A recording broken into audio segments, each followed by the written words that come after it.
إن الحمد لله نحمده ونستعينه ونؤمن به ونتوكل عليه ونعوذ بالله من شرور أنفسنا ومن سيئات أعمالنا من يهده الله فلا مضل له ومن يضلل فلا هادي له وأشهد أن لا إله إلا الله وحده لا شريك له وأشهد أن محمدا عبده ورسوله أرسله بالهدى ودين الحق ليظهره على الدين كله ولو كره المشركون اللهم صل على محمد وعلى آل محمد كما صليت على إبراهيم وعلى آل إبراهيم إنك حميد مجيد وبارك على محمد وعلى آل محمد كما باركت على إبراهيم وعلى آل إبراهيم إنك حميد مجيد أما بعد فإن خير الحديث كتاب الله وخير الهدي هدي محمد صلى الله عليه وسلم وشر الأمور محدثاتها وكل محدثة بدعة وكل بدعة ضلالة وكل ضلالة في النار يا أيها الذين آمنوا اتقوا الله حق تقاته ولا تموتن إلا وأنتم مسلمون يا أيها الذين آمنوا اتقوا الله وقولوا قولا سديدا يصلح لكم أعمالكم ويغفر لكم ذنوبكم ومن يطع الله ورسوله فقد فاز فوزا عظيما أعوذ بالله السميع العليم من الشيطان الرجيم لإيلاف قريش إيلافهم رحلة الشتاء والصيف فليعبدوا رب هذا البيت الذي أطعمهم من جوع وآمنهم من خوف. ഏറെ ആദരണീയരായ വിശ്വാസിനികൾ, ജീവിതത്തിൻ്റെ എല്ലാ മേഖലകളിലും അള്ളാഹുവിനെ ഭയപ്പെട്ട് തഖ്വയോടുകൂടി ജീവിക്കണമെന്ന് ഉണർത്തുന്നു, വസിയ്യത്ത് ചെയ്യുന്നു. നമ്മൾ ദിവസങ്ങളായി നമ്മെ അസ്വസ്ഥപ്പെടുത്തുന്ന ഒരൽപ്പം ഭയം ഉള്ളിലേക്കിട്ടു തരുന്ന വാർത്തകൾ കേട്ടുകൊണ്ടിരിക്കുന്നുണ്ട്. പെഹൽഗാം തീവ്രവാദ ആക്രമണവും അതിനുശേഷം ഉണ്ടായിക്കൊണ്ടിരിക്കുന്ന പ്രത്യാക്രമണവും അങ്ങോട്ടും ഇങ്ങോട്ടുമുള്ള തിരിച്ചടികളും മറ്റുമൊക്കെ ഉണ്ടായിക്കൊണ്ടിരിക്കുമോ എന്ന് ഭയപ്പെടുന്ന, ചെറിയ രീതിയിലെങ്കിലും ഒരു യുദ്ധഭീതി നമ്മളുടെ മനസ്സുകളിലേക്കെല്ലാം കോരിയിടപ്പെടുന്ന തരത്തിലുള്ള വാർത്തകൾ നമ്മൾ വാർത്താ മാധ്യമങ്ങളിൽ നിന്നും പത്രമാധ്യമങ്ങളിൽ നിന്നൊക്കെ കേട്ടുകൊണ്ടിരിക്കുന്ന സമയമാണ്. ഈ സമയത്ത് റസൂൽ സല്ലല്ലാഹു അലൈഹി വസല്ലമയുടെ മനോഹരമായൊരു ഹദീസ് നമ്മളുടെ മനസ്സുകളിലേക്ക് കടന്നു വരേണ്ടത് അത്യാവശ്യമാണ്. നമുക്കൊക്കെ അറിയാവുന്ന, നമ്മളൊക്കെ ഒരുപാട് കേട്ട ഒരു ഹദീസ് തന്നെയാണ്. മൻ അസ്ബഹ മിൻകും ആമിനം ഫീ സിർബിഹി. ഒരാൾ അവൻ്റെ പ്രഭാതത്തിൽ അവൻ്റെ കുടുംബത്തെ സംബന്ധിച്ച് നിർഭയനായിക്കൊണ്ട്, ആമീനായിക്കൊണ്ട് അവൻ ഉണർന്നെഴുന്നേൽക്കുന്നു. ഇന്നത്തെ ദിവസം വെടിയച്ചകളില്ലാതെ, അസ്വസ്ഥതകളില്ലാതെ, കലാപത്തിൻ്റെ ശബ്ദമുഖരിതമായ അവസ്ഥകളില്ലാതെ തികച്ചും നിർഭയമായ ശാന്തമായ ഒരു അന്തരീക്ഷത്തിൽ നമുക്ക് ഉണർന്നെഴുന്നേൽക്കാൻ കഴിഞ്ഞിട്ടുണ്ട്. ലോകത്തിൻ്റെ നാനാദിക്കുകളിൽ പല പ്രദേശങ്ങളിലുമുള്ള ആളുകൾക്ക് കഴിയാത്ത അതിമനോഹരമായ ഒരു അനുഗ്രഹം ഇന്നത്തെ പുലർവേള നമുക്ക് സമ്മാനിച്ചിട്ടുണ്ട്. നാം എല്ലാം ഇന്ന് നമ്മുടെ കുടുംബത്തെ സംബന്ധിച്ച് ഒരു തരത്തിലുള്ള ഭയവുമില്ലാതെ ഉണർത്തെഴുന്നേറ്റ ആളുകളാണ്. അതുപോലെ തന്നെ മുആഫൻ ഫീ ജസദിഹി, അവന്റെ ശരീരത്തിന്റെ കാര്യത്തിൽ അവൻ ആഫിയത്തുള്ളവനായിക്കൊണ്ടാണ് എഴുന്നേറ്റത്. ഇന്നലെ രാത്രി ആരോഗ്യവാന്മാരായിക്കൊണ്ടാണ് നമ്മളെല്ലാം കിടന്നത്. ഇന്ന് നാം എഴുന്നേൽക്കുമ്പോൾ നമ്മളുടെ കൈകൾ ചലിക്കുന്നുണ്ട്, നമ്മുടെ കാലുകൾ ചലിക്കുന്നുണ്ട്, നമുക്ക് ആരോഗ്യമുണ്ട്. പൂർണ്ണ ആരോഗ്യവാന്മാരായിക്കൊണ്ടാണ് നമ്മൾ ഇന്ന് എഴുന്നേറ്റത്.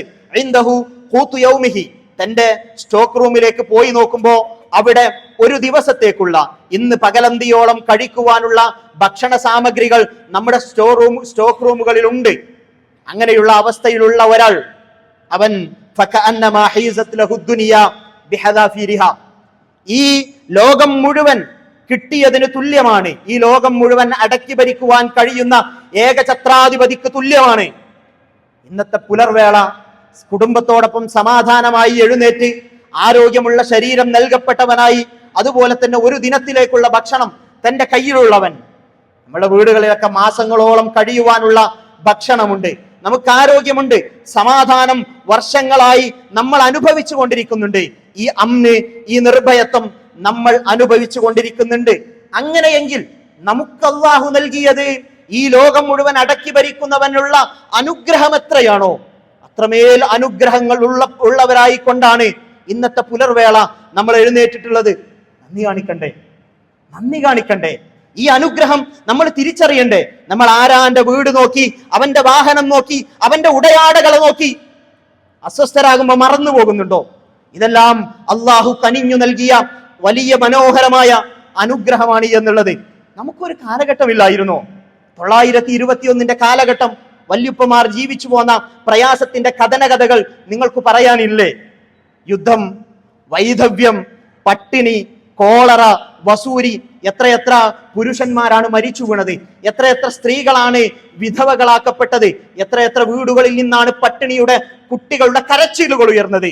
അതിന്റെ നേർസാക്ഷികളായ ഓർമ്മകൾ ഒരുപക്ഷെ ഇവിടെയുള്ള വല്യുപ്പമാർക്ക് പോലും അവരുടെ ജീവിതത്തിന്റെ ചെറുപ്പകാലത്തെ ഓർമ്മകളായിട്ട് ഉണ്ടാകുമല്ലോ.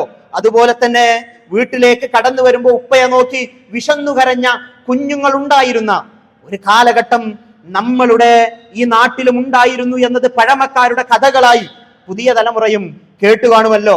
അറേബ്യയിൽ പെട്രോൾ കണ്ടുപിടിക്കപ്പെട്ടപ്പോ, ക്രൂഡ് ഓയിൽ കണ്ടുപിടിക്കപ്പെട്ടപ്പോ, ആ നാട് സമ്പന്നമായപ്പോ അവിടേക്ക് നമ്മളുടെ നാട്ടിൽ നിന്ന് കപ്പലുകളിലും പിന്നീട് വിമാനത്തിലുമൊക്കെയായി ആളുകൾ കഷ്ടപ്പെട്ട് പോവുകയും അവിടുത്തെ സമ്പത്ത് നമ്മളുടെ നാട്ടിലേക്ക് കൊണ്ടുവരികയും ഗൾഫിലെ ഭക്ഷണം, ഗൾഫിലെ രീതിയിലുള്ള വീടുകൾ, നമ്മളുടെ താമസ സൗകര്യങ്ങളെല്ലാം വിദേശത്തെ ഗൾഫിനെ അറേബ്യൻ നാടുകളെ അനുകരിക്കുന്ന രീതിയിൽ നമ്മൾ വളർന്നു വന്നു. ഇതിന്റെ മുൻപ് ഈ പ്രയാസങ്ങളുടെ, പട്ടിണിയുടെ, വേദനകളുടെ കഥനകഥകൾ പറയുവാനുള്ള ഒരു കാലഘട്ടം നമുക്കും ഉണ്ടായിരുന്നു എന്നത് നമ്മളുടെ ഓർമ്മയിൽ ഉണ്ടായിരിക്കേണ്ടതുണ്ട്. നമ്മളുടെ മനസ്സുകളിൽ ഈ അമ്നില്ലാതിരുന്ന, അസ്വസ്ഥതകൾ ഉണ്ടായിരുന്ന, പ്രതിസന്ധികൾ ഉണ്ടായിരുന്ന, പട്ടിണി ഉണ്ടായിരുന്ന, വേദനകൾ ഉണ്ടായിരുന്ന ഒരു കാലഘട്ടത്തിലൂടെ കടന്നു വന്നതിന് ശേഷം തന്നെയാണ് ഈ സുഭദ്രമായ കാലത്ത് ഇന്ന് നമ്മൾ നിൽക്കുന്നത് എന്ന ബോധം നമ്മളുടെ മനസ്സിലുണ്ടാകേണ്ടതുണ്ട്. ഇബ്രാഹിം അലൈഹിസ്സലാമിനെ ചർച്ച ചെയ്യപ്പെടുന്ന സമയമാണ്. ഇബ്രാഹിം അലൈഹിസ്സലാം തന്റെ കുടുംബത്തെ മക്കയിൽ ഉപേക്ഷിച്ചുകൊണ്ട് പോരുമ്പോ അദ്ദേഹം കുടുംബത്തിൽ നിന്ന് അകന്നതിനു ശേഷം മനം പൊട്ടിയൊരു പ്രാർത്ഥന നടത്തുന്നുണ്ട്, ഒരു വല്ലാത്ത പ്രാർത്ഥന. അദ്ദേഹം നടത്തുന്ന പ്രാർത്ഥനകളിൽ ഒന്ന് നമുക്കിങ്ങനെ വായിക്കാം: വഇദ് ഖാല ഇബ്രാഹീമു റബ്ബി ജഅൽ ഹാദാ ബലദൻ ആമിനാ. അല്ലാഹുവേ, എന്റെ കുടുംബത്തെ ഉപേക്ഷിച്ചുകൊണ്ട് ഞാൻ പോരുകയാണ്, അവർക്കാരുമില്ല റബ്ബേ. അല്ലാഹുവേ, നീ ഈ സ്ഥലത്തെ നിർഭയത്വമുള്ള നാടാക്കി മാറ്റണേ പടച്ചോനെ. വർസുഖ് അഹ്ലഹു മിനസ് സമറാത്ത്. അല്ലാഹുവേ, ഈ നാട്ടുകാർക്ക് നീ ഇവിടെ പഴങ്ങളില്ല, ഖനികളില്ല, അവർക്ക് ഭക്ഷിക്കുവാനുള്ള ഈത്തപ്പനകളല്ലാത്ത മറ്റൊന്നുമില്ലാത്ത ഈ നാട്ടുകാർക്ക് നീ ഭക്ഷണവും വസ്ത്രവും എല്ലാം ആകുന്ന റിസ്ഖ് നൽകണേ എന്ന മനം പൊട്ടിയ ഒരു പിതാവിന്റെ പ്രാർത്ഥന നമുക്ക് ഖുർആൻ സൂറത്ത് ബഖറയുടെ 126 വചനമായി കൊണ്ട് പറഞ്ഞു തരുന്നുണ്ട്. ആ പ്രാർത്ഥന സ്വീകരിക്കപ്പെട്ടു. ആ നാട്ടുകാർക്ക് വേണ്ടി, ആ തരിശായി കിടന്നിരുന്ന നാടിനു വേണ്ടി തന്റെ കുടുംബത്തെ വിട്ടുപോരുമ്പോ ആ വൃദ്ധനായ ഇബ്രാഹിം അലൈഹിസ്സലാം നടത്തിയ പ്രാർത്ഥന അത് അല്ലാഹു കേട്ടു.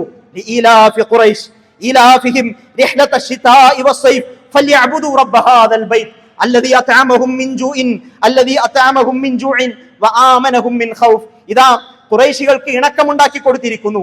ഇലാഫിഹിം റിഹ്ലത ശിതാഇ വസ്സൈഫ്. തണുപ്പ് കാലത്തും അതുപോലെ തന്നെ ഉഷ്ണകാലത്തും അവർക്ക് തണുപ്പ് കാലത്ത് യമനിലേക്ക് യാത്ര പോകാൻ കഴിയുന്ന സാഹചര്യം, ഉഷ്ണകാലത്ത് അനുകൂലമായ കാലാവസ്ഥ തേടി ഷാമിലേക്ക്, സിറിയയിലേക്ക് കച്ചവടത്തിന് പോകുവാൻ കഴിയുന്ന സാഹചര്യം. ഏതൊക്കെ കഠിനമായ തണുപ്പായിരുന്നാലും ചൂടായിരുന്നാലും തങ്ങളുടെ ബിസിനസ് നഷ്ടപ്പെടാതിരിക്കുകയും അതുകൊണ്ട് ആ നാടുകളിൽ നിന്ന് അവിടെയുള്ള കൃഷിയും മറ്റുമെല്ലാം തങ്ങളുടെ നാട്ടിലേക്ക് കൊണ്ടുവരാൻ കഴിയുന്ന സാഹചര്യം. ഇത് വല്ലാത്ത അനുഗ്രഹമായിരുന്നു. അവർ കഅബാലയത്തിന്റെ കാവലാളുകളായിരുന്നു. ആളുകൾ അവരെ ബഹുമാനിച്ചിരുന്നു, ആദരിച്ചിരുന്നു. അതുകൊണ്ട് തന്നെ ഭയമില്ലാതെ യമനിലേക്കും അതുപോലെ തന്നെ സിറിയയിലേക്കും ഒക്കെ യാത്ര ചെയ്യാൻ കഴിയുന്ന സാഹചര്യം അവർക്കുണ്ടായിരുന്നു. അവർ കഅബാലയത്തിന്റെ പരിപാലകരായിരുന്നു എന്നതാണ് അവർക്ക് അവിടെ ഉണ്ടായിരുന്ന സ്വീകാര്യതയ്ക്ക് കാരണം. അതുകൊണ്ട് തന്നെ അള്ളാഹു പറഞ്ഞു, ഫല്യഅ്ബുദു റബ്ബ ഹാദൽ ബൈത്ത്, നിങ്ങൾക്ക് ഈ അനുഗ്രഹങ്ങൾക്കൊക്കെ കാരണമായ ഈ കഅബാലയമില്ലേ, ഈ കഅബാലയത്തിന്റെ രക്ഷിതാവായ അള്ളാഹുവിനെ നിങ്ങൾ ആരാധിക്കണേ. അല്ലദീ അത്അമഹും മിൻ ജൂഅ്, ഈ തരിശായി കിടക്കുന്ന നിങ്ങളുടെ നാട്ടിൽ നിങ്ങൾക്ക് വിശപ്പിൽ നിന്ന് ഭക്ഷണം നൽകിയത് അവനാണ്. വആമനഹും മിൻ ഖൗഫ്, ഭയത്തിൽ നിന്ന് നിങ്ങൾക്ക് അമ്നു നൽകിയവൻ, നിർഭയത്വം നൽകിയത് അവനാണ് എന്ന അള്ളാഹുവിന്റെ ഓർമ്മപ്പെടുത്തൽ. കഅബാലയത്തിന്റെ ഈ അനുഗ്രഹം കാരണം, കഅബാലയത്തിന്റെ ആളുകൾ എന്ന അനുഗ്രഹം കാരണം അവര് സമ്പന്നരായി, അവർക്ക് സമ്പത്ത് ലഭിച്ചു. അവരിലേക്ക് റസൂൽ സല്ലല്ലാഹു അലൈഹി വസല്ലമ കടന്നു വന്നു. പ്രവാചകൻ സല്ലല്ലാഹു അലൈഹി വസല്ലമയെ അവർ നിഷേധിച്ചു തള്ളി. ക്രൂരമായി റസൂൽ സല്ലല്ലാഹു അലൈഹി വസല്ലമയെ അവര് നിഷേധിച്ചു തള്ളി. റസൂൽ സല്ലല്ലാഹു അലൈഹി വസല്ലമക്ക് പ്രയാസങ്ങൾ ഏൽക്കേണ്ടി വന്നു. നമ്മൾ നോക്കുക, പ്രവാചകൻ സല്ലല്ലാഹു അലൈഹി വസല്ലമയുടെ മക്ക ജീവിതകാലത്ത് റസൂൽ സല്ലല്ലാഹു അലൈഹി വസല്ലമ നുബുവത്തിനു ശേഷമുള്ള 3 വർഷക്കാലം രഹസ്യ പ്രബോധനത്തിന്റെ കാലഘട്ടമാണത്. റസൂൽ സല്ലല്ലാഹു അലൈഹി വസല്ലമ വളരെ രഹസ്യമായി ഈ ഇസ്ലാമിനെ ആളുകൾക്ക് പറഞ്ഞു കൊടുത്തിരുന്ന ഒരു കാലഘട്ടം. അന്ന് മുസ്ലിങ്ങളുടെ എണ്ണം വളരെ വളരെ കുറവാണ്. പരസ്യമായി അള്ളാഹുവിന്റെ മുന്നിൽ സുജൂദ് ചെയ്യുവാൻ പോലും കഴിയാത്ത ഒരവസ്ഥ അന്ന് മക്കയിൽ ഉണ്ടായിരുന്നു. അങ്ങനെയുള്ള സമയത്ത് നമ്മൾ കേട്ട് കാണും, ദാറുൽ അർഖം, അൽ അർഖം ഇബ്നു അബിൽ അർഖം റളിയല്ലാഹു അൻഹുവിന്റെ വീട്. ആ വീട്ടിലായിരുന്നു റസൂൽ സല്ലല്ലാഹു അലൈഹി വസല്ലമയും സ്വഹാബത്തും ഒളിച്ചും പാത്തും നമസ്കരിച്ചിരുന്നത്. എന്താണ് അർഖം റളിയല്ലാഹു അൻഹുവിന്റെ വീടിന്റെ പ്രത്യേകത? എന്തുകൊണ്ടാണ് റസൂൽ സല്ലല്ലാഹു അലൈഹി വസല്ലമ അർഖം റളിയല്ലാഹു അൻഹുവിന്റെ വീട് ആരാധനയ്ക്ക് വേണ്ടി, നമസ്കാരത്തിന് വേണ്ടി തിരഞ്ഞെടുത്തത്? ആ വീട് സ്വഫാ കുന്നിന്റെ മുകളിലായിരുന്നു. മക്ക മുശ്രിക്കീങ്ങളുടെ കാഴ്ചയെത്താത്ത രീതിയിൽ ഉള്ള ഒരു സ്ഥലമായതുകൊണ്ട്, ആളുകൾ ശ്രദ്ധിക്കാത്ത ഒരു സ്ഥലമായതുകൊണ്ടാണ് അർഖം റളിയല്ലാഹു അൻഹുവിന്റെ വീട് റസൂൽ സല്ലല്ലാഹു അലൈഹി വസല്ലമ തിരഞ്ഞെടുത്തത്. നോക്കൂ, റസൂൽ സല്ലല്ലാഹു അലൈഹി വസല്ലമക്ക് പ്രതിസന്ധികളുടെ കനൽപദങ്ങൾ ചവിട്ടി കടന്നു പോകേണ്ടുന്ന സാഹചര്യം ഉണ്ടായിട്ടുണ്ട്. അബൂ ത്വാലിബ് എന്ന തണൽ മരം, അബൂ ത്വാലിബ് റസൂൽ സല്ലല്ലാഹു അലൈഹി വസല്ലമക്ക് നൽകിയ തണല് വല്ലാത്തതായിരുന്നു. ആ അബൂ ത്വാലിബ് മരിച്ച സന്ദർഭത്തിൽ ഒരിക്കൽ റസൂൽ സല്ലല്ലാഹു അലൈഹി വസല്ലമ തന്റെ വീട്ടിലേക്ക് വഴിയിലൂടെ നടന്നു വരുമ്പോ ആളുകൾ റസൂൽ സല്ലല്ലാഹു അലൈഹി വസല്ലമയുടെ മേൽ മണ്ണുവാരി എറിഞ്ഞുകൊണ്ട് സങ്കടത്തോടു കൂടി, നമ്മളൊന്ന് ആലോചിച്ച് നോക്കുക, നല്ല വസ്ത്രങ്ങൾ എറിഞ്ഞ് നമ്മൾ നിരത്തുകളിലൂടെ നടക്കുമ്പോ ആളുകൾ നമ്മളുടെ മേലേക്ക് മണ്ണുവാരി എറിയുന്ന, നമ്മളെ ആക്ഷേപിക്കുന്ന എന്തൊരു അവസ്ഥയാണത്. റസൂൽ സല്ലല്ലാഹു അലൈഹി വസല്ലമ സങ്കടത്തോടു കൂടി തന്റെ വീട്ടിലേക്ക് കടന്നു വരുമ്പോ ഫാത്തിമ റളിയല്ലാഹു അൻഹ ഈ അവസ്ഥ കാണുന്നുണ്ട്. ഇത് കണ്ടപ്പോ അവര് കരയുന്നുണ്ട്. ആ ഫാത്തിമ റളിയല്ലാഹു അൻഹ കരഞ്ഞുകൊണ്ട് റസൂൽ സല്ലല്ലാഹു അലൈഹി വസല്ലമയുടെ ശരീരത്തിൽ നിന്ന് ആ മണ്ണും മറ്റുമെല്ലാം തട്ടി നീക്കുവാൻ വേണ്ടി ശ്രമിക്കുന്നുണ്ട്. അവിടെ കരയുന്നത് കണ്ട് റസൂൽ സല്ലല്ലാഹു അലൈഹി വസല്ലമ ആശ്വസിപ്പിക്കുന്നുണ്ട് അവരെ. മോളെ, കരയേണ്ടതില്ല, ഫഇന്നല്ലാഹ മാനിഉൻ അബാക്, നിന്റെ അല്ലാഹു, നമ്മുടെ അല്ലാഹു എന്നെ കാക്കും മകളെ എന്ന് റസൂൽ സല്ലല്ലാഹു അലൈഹി വസല്ലമ പറഞ്ഞതിന് ശേഷം അവിടെ റസൂൽ സല്ലല്ലാഹു അലൈഹി വസല്ലമ പറയുന്നുണ്ട്, മാ നാലത് മിന്നി ഖുറൈശുൻ ഷൈഅൻ അക്റഹുഹു ഹത്താ മാത അബൂ ത്വാലിബ്, അബൂ ത്വാലിബ് മരിക്കുന്നത് വരെ ഇങ്ങനെയൊന്നും എനിക്ക് ഏൽക്കേണ്ടി വന്നിരുന്നില്ല എന്ന് ഒരു ഓർമ്മയായിക്കൊണ്ട്, ഒരു കണ്ടമിടറിക്കൊണ്ട്, ഒരു സങ്കടത്തിന്റെ ഓർമ്മയായി റസൂൽ സല്ലല്ലാഹു അലൈഹി വസല്ലമ അവിടെ പ്രഖ്യാപിക്കുന്നുണ്ട്. റസൂൽ സല്ലല്ലാഹു അലൈഹി വസല്ലമയുടെ മുതുകിൽ സുജൂദ് ചെയ്തുകൊണ്ടിരിക്കുന്ന നമസ്കാരത്തിൽ റസൂൽ സല്ലല്ലാഹു അലൈഹി വസല്ലമയുടെ മുതുകിൽ ഈ ഒട്ടകത്തിന്റെ കുടൽമാല കൊണ്ടുവന്നെറിയപ്പെടുന്നുണ്ട്. നീ കണ്ടില്ലേ, മുടക്കമുണ്ടാക്കുന്നവനെ കണ്ടില്ലേ? അബ്ദൻ ഇദാ സ്വല്ലാ, അടിമ നമസ്കരിച്ചുകൊണ്ടിരിക്കെ മുടക്കുണ്ടാക്കുന്നവനെ നീ കണ്ടില്ലേ? അലം യഅലം ബി അന്നല്ലാഹ യറാ, അല്ലാഹു ഇതൊന്നും കാണുന്നില്ല എന്നാണോ അവൻ വിചാരിക്കുന്നത് എന്നെല്ലാം അതിനെ ആക്ഷേപിച്ചുകൊണ്ട് അല്ലാഹു സുബ്ഹാനഹു വ തആല പറയുന്നുണ്ട്. നമ്മൾ ആലോചിക്കുക, നമ്മൾ വന്നത് മക്ക, ഇബ്രാഹിം അലൈഹിസ്സലാമിന്റെ പ്രാർത്ഥന, ആ ഇബ്രാഹിം അലൈഹിസ്സലാമിന്റെ പ്രാർത്ഥനക്ക് സ്വീകാര്യതയെന്നോണം ആ നാടിന് ലഭിച്ച അമ്നി, അവർക്ക് ലഭിച്ച ഭക്ഷണം, അവർക്ക് ലഭിച്ച യാത്രക്കുള്ള സമാധാനം, എല്ലാ ഭാഗത്തേക്കും യാത്ര ചെയ്യുവാനുള്ള സൗകര്യം, കഅബാലയത്തിന്റെ കഅബാലയത്തിന്റെ ആളുകളാണ് എന്നതുകൊണ്ട് അവർക്ക് കിട്ടിയ സ്വീകാര്യത, ഇതിനെല്ലാം ശേഷം റസൂൽ സല്ലല്ലാഹു അലൈഹി വസല്ലമ കടന്നു വന്നപ്പോ, ലാ ഇലാഹ ഇല്ലല്ലാഹയുടെ സന്ദേശം മുഴക്കിയപ്പോ അത് സ്വീകരിക്കാൻ അവർ തയ്യാറായില്ല, അവരത് തിരസ്കരിച്ചു. അവിടെ അല്ലാഹു സുബ്ഹാനഹു വ തആല സൂറത്തുൻ നഹ്ലിന്റെ 112-ാമത്തെ വചനത്തിലൂടെ നമ്മളെ എല്ലാം ഓർമ്മപ്പെടുത്തുന്ന ഒരു കാര്യമുണ്ട്. വദറബല്ലാഹു മസലൻ, അല്ലാഹു ഒരു ഉപമ പറഞ്ഞു തരികയാണ്. ഖറിയതൻ, ഒരു ഗ്രാമത്തെക്കുറിച്ച്, ഒരു നാടിനെ കുറിച്ച്. കാനത്ത് ആമിനതൻ മുത്മഇന്ന, ആ നാട് ശാന്തമായിരുന്നു, സമാധാനഭരിതമായിരുന്നു. ഏതാണ് ആ നാട്? ഈ മക്കയാണത്.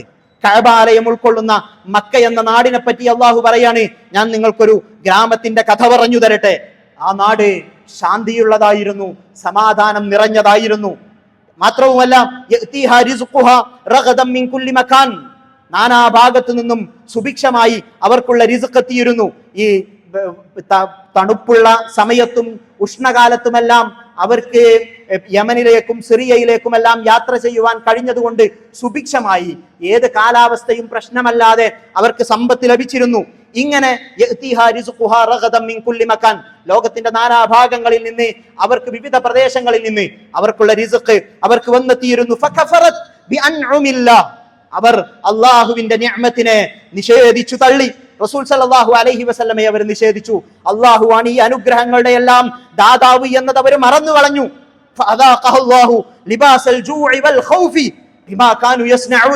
അവർ ചെയ്തു കൂട്ടിയത് കാരണം അള്ളാഹു അവരെ വിശപ്പിന്റെയും ഭയത്തിന്റെയും കുപ്പായമണിയിപ്പിച്ചു, ഉടുപ്പണിയിപ്പിച്ചു എന്ന് അള്ളാഹു സുബ്ഹാനഹു വ തആല നമ്മളുടെ മുന്നിൽ പ്രഖ്യാപിക്കുകയാണ്. ഇത് വല്ലാത്ത ഒരു സന്ദേശമാണ് നമുക്ക് നൽകുന്നത്. ഇത് നമ്മളോട് കൂടി പറയുന്നതാണ്. ഇത് മക്കക്കാലത്ത് മക്കക്കാരായ ആളുകൾക്കുണ്ടായ ഒരനുഭവം എന്ന രീതിയിൽ മാത്രം മനസ്സിലാക്കുവാനാണ് നമ്മൾ തയ്യാറാകുന്നതെങ്കിൽ പിന്നെ നമ്മൾ അതല്ല ചെയ്യേണ്ടത്. മറിച്ച് വിവേകത്തോടു കൂടി ഇതിൽ നിന്നുള്ള പാഠം ഉൾക്കൊള്ളേണ്ടതുള്ളതാണ്. നമുക്ക് പാഠമുണ്ട്. ഈ മക്കക്കാരുടെ അവർക്ക് വന്ന ഈ അനുഭവത്തിൽ ഖുർആൻ പറഞ്ഞു തരുന്ന ഈ സൂറത്തുകളിൽ, ഈ ആയത്തുകളിൽ നമുക്ക് പാഠമുണ്ട്. എന്താണ് പാഠം?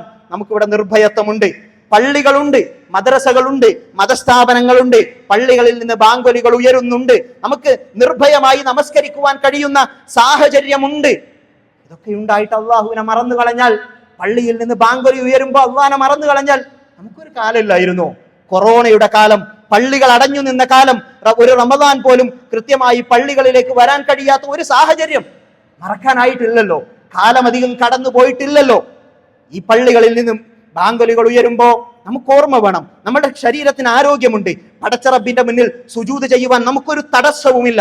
എന്നിട്ട് അള്ളാഹുവിനെ ആരാധിക്കുവാനുള്ള കാര്യങ്ങൾ നമ്മൾ മറന്നുപോയാൽ, ഈ നൽകപ്പെട്ട അനുഗ്രഹങ്ങൾക്ക് നന്ദി കാണിക്കുന്നതിന് നമ്മൾ മറന്നുപോയാൽ നമ്മളും പേടിക്കണം. ഈ മക്കക്കാരായ ആളുകൾക്കുണ്ടാകുന്നത് പോലെയുള്ള അനുഭവങ്ങൾ നമുക്കുണ്ടാകുന്നതിൽ നിന്ന് അള്ളാഹു സുബ്ഹാനഹു വ തആല നമ്മെ ഏവരെയും കാത്തു സംരക്ഷിക്കുമാറാകട്ടെ. വിനയാന്വിതരാവുക, അഹങ്കാരത്തോടുകൂടി നടക്കാതിരിക്കുക, അനുഗ്രഹങ്ങൾ മറക്കാതിരിക്കുക, അള്ളാഹുവിന് നന്ദി കാണിക്കുന്നവരായി മാറുക. ബലില്ലാഹ ഫഅ്ബുദ് വകും മിനശ് ശാകിരീൻ. എങ്ങനെയാണ് അള്ളാഹുവിനെ നന്ദി കാണിക്കേണ്ടത്? അള്ളാഹുവിനെ മാത്രം ആരാധിക്കുക, അവന് നന്ദിയുള്ളവരായി മാറുകയും ചെയ്യുക. അള്ളാഹു സുബ്ഹാനഹു വ തആല തൗഫീഖ് നൽകി അനുഗ്രഹിക്കുമാറാകട്ടെ.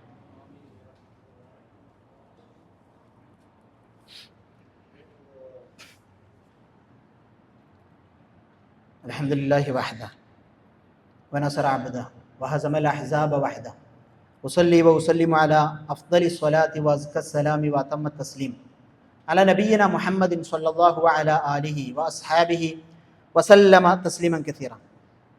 ഒരിക്കൽ കൂടി അള്ളാഹുവിനെ ഭയപ്പെട്ട് തഖ്വയോടുകൂടി ജീവിക്കണമെന്ന് ഉണർത്തുന്നു, വസിയ്യത്ത് ചെയ്യുന്നു. പള്ളിയുടെ വാതിലിൻ്റെ ഭാഗത്ത് നിൽക്കുന്ന ആളുകൾ കുറച്ച് ഈ ഭാഗത്തേക്കൊന്ന് വന്നിരിക്കാൻ ശ്രദ്ധിക്കേണ്ടതുണ്ട്. കാരണം അവിടെ വരുന്ന ആളുകൾക്ക് അതൊരു തടസ്സമാകുന്ന രീതിയുണ്ട്. അതൊന്ന് എല്ലാവരും ഒന്ന് ഇങ്ങോട്ട് വന്ന് ഈ ഭാഗത്തേക്കൊന്ന് വന്നിട്ട് അവിടെയുള്ള ബുദ്ധിമുട്ടൊന്ന് തടസ്സമൊക്കെ നീക്കി കൊടുക്കാൻ ശ്രദ്ധിക്കും. അല്ലാഹു സുബ്ഹാനഹു വ തആല നിർഭയത്വം, സമാധാനം നമ്മളിലെന്നും ഉണ്ടാകുവാൻ ഒരു കരാർ നമ്മളോട് പറയുന്നുണ്ട്. സൂറത്ത് നൂറിന്റെ 55-ാമത്തെ ആയത്ത് വളരെ വിശദമായി അള്ളാഹു പറയാണ്. വഅദല്ലാഹു അല്ലദീന ആമനു മിൻകും വഅമിലുസ് സ്വാലിഹാത്ത്. നിങ്ങളിൽ നിന്നുള്ള ഈമാനുള്ളവരും നല്ല സൽപ്രവർത്തനങ്ങൾ ചെയ്യുകയും ചെയ്യുന്ന ആളുകളോടുള്ള അള്ളാഹുവിന്റെ കരാർ. എന്താണ് ആ കരാറ്? അള്ളാഹുവിന്റെ കരാർ ലയസ്തഖ്ലിഫന്നഹും ഫിൽ അർളി കമസ്തഖ്ലഫല്ലദീന മിൻ ഖബ്ലിഹിം. അവർക്ക് മുൻപുള്ളവർക്ക് നൽകപ്പെട്ടതുപോലെ അവർക്ക് ഈ ഭൂമിയിൽ അള്ളാഹു അവർക്ക് ആധിപത്യം നൽകും, പ്രാതിനിധ്യം നൽകും. അതുപോലെ തന്നെ വല യുമക്കിനന്ന ലഹും ദീനഹും അല്ലദീ ഇർതദാ ലഹും. അള്ളാഹു അവർക്ക് തൃപ്തിപ്പെട്ട് നൽകിയ ദീനിന് ഒരു സ്വീകാര്യത നൽകും. അതുപോലെ തന്നെ വല യുബദ്ദിലന്നഹും മിൻ ബഅദി ഖൗഫിഹിം അംന. ഭയപ്പാടുള്ള അവസ്ഥക്കു ശേഷം നിർഭയത്വമുള്ള ഒരു അവസ്ഥ അവർക്ക് നൽകും. എന്തൊക്കെയാണ് പറഞ്ഞത്? ഒന്ന്, ഭൂമിയിൽ അവർക്ക് ആധിപത്യം നൽകും, മതത്തിനു സ്വീകാര്യത നൽകും. അതുപോലെ തന്നെ ഭയപ്പാടിന്റെ അവസ്ഥയ്ക്ക് ശേഷം സമാധാനമുള്ള ഒരു സാഹചര്യം നൽകും, നിർഭയത്വമുള്ള ഒരു സാഹചര്യം നൽകും. അതിനുവേണ്ടി എന്താ ചെയ്യേണ്ടത്? യഅ്ബുദൂനനി ലാ യുശ്രികൂന ബി ശൈഅ. ആ കരാർ എന്താ? നിങ്ങൾ എന്നെ മാത്രം ആരാധിക്കുക, എന്നിൽ യാതൊന്നിനെയും നിങ്ങൾ പങ്കുചേർക്കാതിരിക്കുകയും ചെയ്യുക. വമൻ കഫറ ബഅദ ദാലിക ഫഉലൈക ഹുമുൽ ഫാസിഖൂൻ. അതിനുശേഷം നിഷേധികളായി മാറുന്ന ആളുകൾ ആരോ അവർ തന്നെയാണ് തമ്മാടികൾ, അവർക്കാണ് ആ നിർഭയത്വം നഷ്ടപ്പെടുന്നവർ എന്ന് അല്ലാഹു സുബ്ഹാനഹു വ തആല നമ്മളോട് പറയാണ്. ആത്യന്തികമായി ഈ നിർഭയത്വം നിലനിൽക്കുവാൻ വേണ്ടത് തൗഹീദിന് വേണ്ടിയുള്ള വിളംബരം നമ്മൾ മുഴക്കുക എന്നുള്ളതാണ്.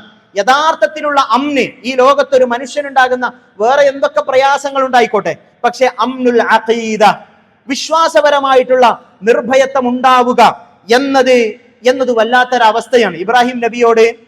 ഇബ്രാഹിം അലൈഹിസ്സലാമിനോട് അവിടുത്തെ ആളുകൾ അദ്ദേഹത്തെ പേടിപ്പിക്കാണ്. ഞങ്ങളുടെ ഇവരെയൊക്കെ നിങ്ങൾ ഇങ്ങനെ പറഞ്ഞാൽ നിങ്ങൾക്ക് പലതും സംഭവിക്കും എന്നൊക്കെ പറഞ്ഞിട്ട് പേടിപ്പിക്കാണ്. നമ്മുടെ നാട്ടിലൊക്കെ ആളുകൾ അങ്ങനെ പറയാറുണ്ട്, ഞങ്ങൾ ആൾക്കാരെ കുറ്റം പറയാൻ നിൽക്കണ്ട, ഞങ്ങളെ മഹാത്മാക്കളെ കുറ്റം പറഞ്ഞാൽ നിങ്ങൾക്ക് കുരുത്തക്കേട് പറ്റും എന്നൊക്കെ പറഞ്ഞിട്ട് പേടിപ്പിക്കുന്ന ആളുകളുണ്ട്. ഈ തൗഹീദ് പറയുന്ന സമയത്ത് അവിടെ ഇബ്രാഹിം അലൈഹി സ്വലാം പ്രഖ്യാപിക്കുന്ന ഒരു പ്രഖ്യാപനമുണ്ട്, വകൈഫ അഖാഫു മാ അശ്റക്തും. നിങ്ങൾ ഈ പങ്കു ചേർക്കുന്ന ഇവരുടെ വിഷയത്തിൽ ഞാൻ എങ്ങനെ ഭയപ്പെടാനാണ്, ഞാൻ എന്തിനു ഭയപ്പെടാനാണ്? വലാ തഖാഫൂന അന്നകും അശ്റക്തും ബില്ലാഹ്. ഈ ലോകത്തിന്റെ രക്ഷിതാവായ അല്ലാഹുവിൽ ശിർക്ക് ചെയ്യുന്നതിൽ നിങ്ങൾക്കൊരു പേടിയുമില്ല. മാലം യുനസിൽ ബിഹി അലൈക്കും സുൽത്താന. അല്ലാഹുവിൽ പങ്കു ചേർക്കാൻ നിങ്ങളുടെ കയ്യിൽ ഒരു തെളിവുമില്ല. ഫയ്യുൽ ഫരീഖൈനി അഹഖു ബിൽ അംനി. ഇതിലേത് ഗ്രൂപ്പാണ്, ഏത് ടീമാണ് ഏറ്റവും അമ്നിന് ഏറ്റവും അതിന്റെ അവകാശികളായിട്ടുള്ളത്? ഇൻ കുന്തും തഅലമൂൻ, നിങ്ങൾ അറിയുന്നവരായിട്ടാണെങ്കിൽ എന്ന് അല്ലാഹു സുബ്ഹാനഹു വ തആല പറയാൻ. അള്ളാഹുവിൽ പങ്കു ചേർക്കാൻ നിങ്ങൾക്കൊരു ഭയവുമില്ല. നിങ്ങളുടെ ഈ ആളുകളെ പറഞ്ഞുകൊണ്ട് നിങ്ങൾ എന്നെ പേടിപ്പിക്കാൻ നിൽക്കാണോ എന്ന് പറഞ്ഞിട്ട് ഇബ്രാഹിം നബിയുടെ ഒരു പ്രഖ്യാപനം നടത്തുന്നുണ്ട്. അല്ലദീന ആമനു, തീർച്ചയായിട്ടും ഈമാനുള്ള ആളുകൾ, വലം യൽബിസു ഈമാനഹും ബിദുൽമിൻ, അവരുടെ ഈമാനിന്റെ കാര്യത്തിൽ ഒരു ദുൽമ വരെ ചെയ്യാത്ത ആളുകൾ. ഈമാന്റെ കാര്യത്തിലുള്ള ദുൽമ എന്താ? ശിർക്ക് ചെയ്യാതിരിക്കുകയും ചെയ്യുന്ന ആളുകൾ, ഉലൈക ലഹുമുൽ അംൻ, അവർക്കാണ് യഥാർത്ഥത്തിലുള്ള നിർഭയത്വമുള്ളത് എന്ന്. എല്ലാവിധത്തിലുള്ള നിർഭയത്വം ഉണ്ടാവും. ഇവിടെയുള്ള നമ്മളിപ്പോ പറഞ്ഞ ഈ നിർഭയത്വമൊക്കെ എല്ലാവർക്കും ഉണ്ടാവും. പക്ഷെ അഖീദയുടെ നിർഭയത്വം പലർക്കും കിട്ടിയിട്ടില്ല. കാരണം എന്താ? അവര് എന്തെങ്കിലും ഒരു അസ്വസ്ഥത വന്നാൽ നാലുപാടും പായാണ്. ജാറങ്ങളിലേക്ക്, മക്ബറകളിലേക്ക്, മഹാത്മാക്കളുടെ എന്ന് പറയുന്ന ആളുകളുടെ കബറിടങ്ങളിലേക്ക്, ഉറുക്ക്, ഏലസ്, ഭാവി പ്രവചിക്കുന്ന ആളുകൾ, ഇങ്ങനെ പരക്കം പായാണ് ആളുകൾ. എവിടെയാണ് പ്രശ്നം, എങ്ങോട്ടാണ് പോകേണ്ടത് എന്ന ആളുകൾക്ക് അറിയില്ല. അവിടെയാണ് അല്ലാഹു സുബ്ഹാനഹു വ തആല പറഞ്ഞത്, വമൻ യുശ്രിക് ബില്ലാഹ് ഫകഅന്നമാ ഖറ മിനസ് സമാ. ആരാണോ പങ്കു ചേർക്കുന്നത്, അള്ളാഹുവിൽ പങ്കു ചേർക്കുന്നവരാരോ അവർ ആകാശത്തുനിന്ന് വീണവരെ പോലെയാണ്. അവർക്ക് എല്ലാ ഭാഗത്തേക്കും അവരിങ്ങനെ അവരുടെ കൈ കാണിച്ചുകൊണ്ടിരിക്കും, 4 ഭാഗത്തേക്കും അവർ പരതിക്കൊണ്ടിരിക്കും. അവർക്ക് എവിടെയാണോ അഭയമുണ്ടാവുക എന്ന് അസ്വസ്ഥമാണ്. അവരുടെ അന്തരീക്ഷവും ചുറ്റുപാടുമെല്ലാം സമാധാനമുള്ളതാണെങ്കിലും മനസ്സ് അസ്വസ്ഥമാണ്. പല ആളുകളിലേക്ക് അവർ ഓടിക്കൊണ്ടിരിക്കുകയാണ്. ഇതാണ് അംനുൽ അഖീദ. അത് കിട്ടുക അല്ലദീന ആമനു വലം യൽബിസു ഈമാനഹും ബിദുൽമിൻ, അവർ ഈമാൻ ഉള്ളവരായിരിക്കുകയും ആ ഈമാനിൽ ഒരു തരത്തിലുള്ള കളങ്കവും ശിർക്കിന്റെ കളങ്കവും വരാതിരിക്കുകയും ചെയ്യുന്ന ആളുകൾ ആരാണോ, ഉലൈക ലഹുമുൽ അംന്, അവർക്കാകുന്നു നിർഭയത്വം എന്ന് അല്ലാഹു സുബ്ഹാനഹു വ തആല നമ്മളോട് ഓർമ്മപ്പെടുത്താണ്. യൂസുഫ് അലൈഹിസ്സലാം അദ്ദേഹത്തിന്റെ ജയിലിൽ ഉണ്ടായിരുന്ന 2 കൂട്ടുകാരോട് ചോദിക്കുന്ന വല്ലാത്തൊരു ചോദ്യമുണ്ട്. യാ സ്വാഹിബൈ സിജ്ൻ അർബാബുൻ മുതഫരിഖൂന ഖൈറുൻ അമില്ലാഹുൽ വാഹിദുൽ ഖഹാർ. എൻ്റെ ജയിലിലെ 2 കൂട്ടുകാരെ, ഒരുപാട് യജമാനന്മാർ ഉണ്ടാകുന്നതാണോ നല്ലത്, അതല്ല ഒരൊറ്റ യജമാനൻ ഉണ്ടാകുന്നതാണോ നല്ലത്? അത് അവർക്ക് ശരിക്കും മനസ്സിലാകും. ഒരടിമ, ആ അടിമയെ ഒരുപാട് യജമാനന്മാർ ചേർന്ന് വാങ്ങി എന്ന് വിചാരിക്കുക, പങ്കിട്ട് വാങ്ങി എന്ന് വിചാരിക്കുക. അങ്ങനെയാണെങ്കിൽ ഇവരുടെ വീട്ടിലും ജോലി ഉണ്ടാവും, അവരുടെ വീട്ടിലും ജോലി ഉണ്ടാവും, ഇയാൾക്ക് വിശ്രമിക്കാൻ സമയം ഉണ്ടാവില്ല. എന്നാൽ അയാൾ ഒരു അടിമയുടെ ഒരു യജമാനന്റെ അടിമയാണ് എങ്കിലോ അയാൾക്ക് അയാളുടെ വീട്ടിലെ കാര്യം മാത്രം നോക്കിയാൽ മതി. ഇതേ കോമൺ സെൻസ് ഉപയോഗിച്ചുകൊണ്ട് ഇതിനെ പറഞ്ഞുകൊണ്ട് അദ്ദേഹം യൂസുഫ് അലൈഹിസ്സലാം തന്റെ കൂട്ടുകാരോട് പറയാണ്, എൻ്റെ ജയിലിലെ കൂട്ടുകാരെ, ഒരുപാട് റബ്ബുമാരുണ്ടായിരിക്കുന്നതാണോ നല്ലത്, അതല്ല ഒരൊറ്റ യജമാനൻ ഉണ്ടായിരിക്കുന്നതാണോ നല്ലത് എന്ന് പറഞ്ഞുകൊണ്ട് അള്ളാഹുവിലേക്ക് ക്ഷണിക്കാണ്. അള്ളാഹുവിൽ നിന്ന് മാറിപ്പോയാൽ, പലരിലേക്കും നമ്മൾ ചിതറിപ്പോയാൽ തീർച്ചയായും അത് നമ്മളുടെ അഖീദയുടെ നമ്മളുടെ അംനുൽ അഖീദ നഷ്ടപ്പെടുന്ന കാര്യമാണ് എന്നത് ഗൗരവമായി കൊണ്ട് നമ്മൾ മനസ്സിലാക്കുക. യഥാർത്ഥത്തിൽ ഒരു വിശ്വാസിക്കുള്ള എല്ലാ നിലക്കുമുള്ള പൂർണ്ണമായ നിർഭയത്വം എന്ന് പറയുന്നത് അത് പരലോകത്താണ്, അത് സ്വർഗത്തിലാണ്. അവിടെ ആക്ഷേപങ്ങൾ ഉണ്ടാകൂല, അവിടെ തെറിവാക്കുകൾ ഉണ്ടാവൂല, അവിടെ കുറ്റപ്പെടുത്തലുകൾ കേൾക്കേണ്ടി വരില്ല, അവിടെ വേദനകൾ ഉണ്ടാവുകയില്ല, അവിടെ വേർപാടുകൾ ഉണ്ടാവുകയില്ല. ആ ഏറ്റവും നിർഭയമായ ഒരു വിശ്വാസിയുടെ ഏറ്റവും വലിയ വിജയമായ സ്വർഗത്തിന് വേണ്ടി പ്രവർത്തിക്കുക. അല്ലാഹു സുബ്ഹാനഹു വ തആല തൗഫീഖ് നൽകി അനുഗ്രഹിക്കുമാറാകട്ടെ. ഒരിക്കൽ കൂടി സൂചിപ്പിക്കുകയാണ്, നമ്മൾ ഇനി പള്ളിയിൽ ഇരിക്കാൻ വരുന്ന സമയത്ത് ഈ സ്വഫുകൾ പരമാവധി പൂർത്തിയാക്കി ഇരിക്കുവാൻ വേണ്ടിയുള്ള ഒരു ശ്രദ്ധ, അതുപോലെ തന്നെ മുന്നിലെ സ്വഫുകൾ പൂർത്തീകരിച്ചുകൊണ്ടിരിക്കാനുള്ള ഒരു ശ്രദ്ധ നമ്മളിൽ നിന്നുണ്ടാകണം. കാരണം റസൂൽ സല്ലല്ലാഹു അലൈഹി വസല്ലമയുടെ സ്വഹാബത്ത് ഈ ഒന്നാം സഫിന്റെ പുണ്യം മനസ്സിലാക്കിക്കൊണ്ട് അവർ മത്സരിക്കുമായിരുന്നു എന്ന്. ഒന്നാമത്തെ സ്വഫ് കിട്ടാൻ വേണ്ടി, ബാങ്ക് കൊടുക്കാൻ വേണ്ടിയൊക്കെ മത്സരിക്കുമായിരുന്നു എന്ന് സ്വഹാബത്തിന്റെ ജീവിതത്തിൽ നമുക്ക് കാണാൻ കഴിയും. റസൂൽ സല്ലല്ലാഹു അലൈഹി വസല്ലമ പിന്നിലേക്ക് പോയി നിൽക്കുന്ന ആളുകളോട് പറയാണ്, മുന്നോട്ട് വരൂ, കടന്നു വരൂ, ഈ പിന്നോട്ട് പോകുന്ന ആളുകൾ അള്ളാഹു പിന്നാക്കമാക്കും എന്ന് റസൂൽ സല്ലല്ലാഹു അലൈഹി വസല്ലമ പറയുന്നുണ്ട്.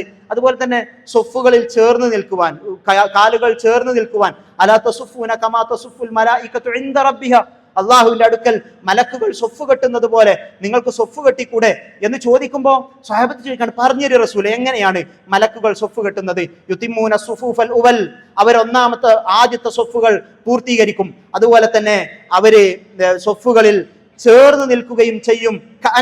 കഅന്നഹും ബുനിയാനും മർസൂസ്, മുരുക്കിപ്പാർന്ന മതിൽക്കെട്ട് പോലെ ഭദ്രമായി നിൽക്കുന്ന മുസ്ലിം ഉമ്മത്തിന്റെ സ്വഫിനെ പറ്റി അല്ലാഹു സുബ്ഹാനഹു വ തആല ഖുർആനിലൂടെ നമ്മൾക്ക് പറഞ്ഞു തരുന്നുണ്ട്. അതിനെ എല്ലാവരും ഉൾക്കൊള്ളുകയും മനസ്സിലാക്കുകയും ഇനി നമസ്കരിക്കാൻ വേണ്ടി നിൽക്കുന്ന സമയത്തൊന്നും അത് പ്രത്യേകമായി ശ്രദ്ധിക്കുകയും ചെയ്യണം. അല്ലാഹു സുബ്ഹാനഹു വ തആല തൗഫീഖ് നൽകി അനുഗ്രഹിക്കുമാറാകട്ടെ. നമ്മിൽ നിന്ന് വന്നുപോയ തെറ്റുകുറ്റങ്ങൾ അല്ലാഹു സുബ്ഹാനഹു വ തആല വിട്ടുപുറത്ത് മാപ്പാക്കി തരുമാറാകട്ടെ. രോഗം കൊണ്ട് പ്രയാസപ്പെടുന്നവർക്ക് അല്ലാഹു സുബ്ഹാനഹു വ തആല അവരുടെ രോഗത്തിൽ ശമനം പ്രദാനം ചെയ്യുമാറാകട്ടെ. അല്ലാഹു സുബ്ഹാനഹു വ തആല നിർഭയമായ ഒരവസ്ഥ നമ്മൾക്കും നമ്മുടെ നാടിനും എല്ലാം അല്ലാഹു സുബ്ഹാനഹു വ തആല എന്നും സമ്മാനിക്കുമാറാകട്ടെ. അല്ലാഹുമ്മ ഗ്ഫിർ ലിൽ മുഅ്മിനീന വൽ മുഅ്മിനാത്ത് വൽ മുസ്ലിമീന വൽ മുസ്ലിമാത്ത് അൽ അഹ്യാഇ മിൻഹും വൽ അംവാത്ത് ഇന്നക മുജീബുദ് ദഅവാതി വ ഖാദിയൽ ഹാജാത്ത്. اللهم ربنا اصرف عنا عذاب جهنم إن عذابها كان غراما إنها ساءت مستقرا ومقاما. اللهم أعز الإسلام والمسلمين وأذل الشرك والمشركين. اللهم أعز الإسلام والمسلمين وأذل الشرك والمشركين. اللهم دمر أعداءنا وأعداءك وأعداء الدين. اللهم دمر أعداءنا وأعداءك وأعداء الدين. اللهم ربنا هب لنا من أزواجنا وذرياتنا قرة أعين واجعلنا للمتقين إماما. اللهم ربنا ظلمنا أنفسنا وإن لم تغفر لنا وترحمنا لنكونن من الخاسرين. اللهم احفظ بلادنا، اللهم احفظ بلادنا، اللهم احفظ بلادنا وأئمتنا وأمتنا وعلماءنا وأمراءنا وأولادنا وشبابنا من كل الفتن ما ظهر منها وما بطن ومن كيد الشيطان. اللهم إنا نعوذ بك من الشقاق والنفاق وسوء الأخلاق. اللهم ربنا تقبل منا إنك أنت السميع العليم وتب علينا إنك أنت التواب الرحيم. اللهم ربنا آتنا في الدنيا حسنة وفي الآخرة حسنة وقنا عذاب النار والحمد لله رب العالمين.